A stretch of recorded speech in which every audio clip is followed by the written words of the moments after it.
আমরা বর্তমান আছি টেকনাফ। আমার এক টেকনাফ মিয়ানমারের বর্ডারের সাইডে। আমরা এক মিয়ানমার ভাইয়ের সঙ্গে গল্প করতেছি, দেখি কি কয়। ক্যাং করে মিয়ানমার থেকে বাংলাদেশে আইছি, তারই সাথে আমরা গল্প করতেছি। আপনারাও শুনুন, তাদের কথাগুলো বুঝতে পারেন কি না। শুনেন। মানুষ করতে পারা মাঝে কি ঘুরে গেলে মারা তারা ঘুরি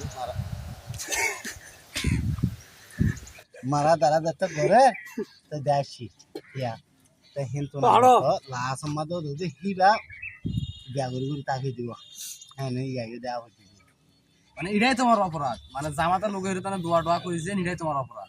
ওই জন্য তোমার মারে দেওয়া খালি ফটাফট। তাহলে মুসলমান ওখানে কম আর খ্রিস্টান বেশি, এই জন্য তোরা পারেন নাই। তবে একলাই 12টা মারে ফেলাছিস, তার গুলা মারে ফেলাই নাই। কয় লাখ মুসলমান আছে? 5 জন অলরেডি মারা দিয়েছে। ক্রস পার করেছেন না কুপি দিয়েছে।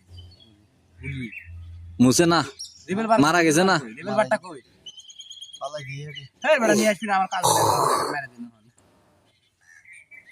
এই গুলি কই পাইছে গভর্নমেন্ট দিল্লিও তো দি লাস মাদে তারা তারা কো বাজিয়ে আর হাতিয়ার দি মানে বাজার তো নেই, আমার জামাতের লোকেরা হাতিয়ার আমাকে দিয়ে দিছে, তাই নয়? তে বড়ি বানবা পারো না? কক বুড়ি বানাবার না, বুড়ি গুড়ি গুড়ি বাবা এখন গেলে সারা ফাড়া বিক্রি মামলা হচ্ছে নাকি? হ্যাঁ মামলা হচ্ছে, তোর না অলরেডি মামলা হয়ে গেছে, মামলা হয়েছে, মানে গেলেই জেল দিবি। কম আর 14 লাখ মনে করে আসি, অলরেডি আসি 14-15 লাখ আছে, আর অতিরিক্ত থাকলে 4-5 লাখ দেওয়া আছে নয়। মানে অবস্থাশীল ভালো অর্থ সম্পদ আছে হয়তো, ওই জন্য আমার সাথে নাগাবাদা করে ভালো মুন্ডু টন টন বাদে দিতে পারে ছাড়ি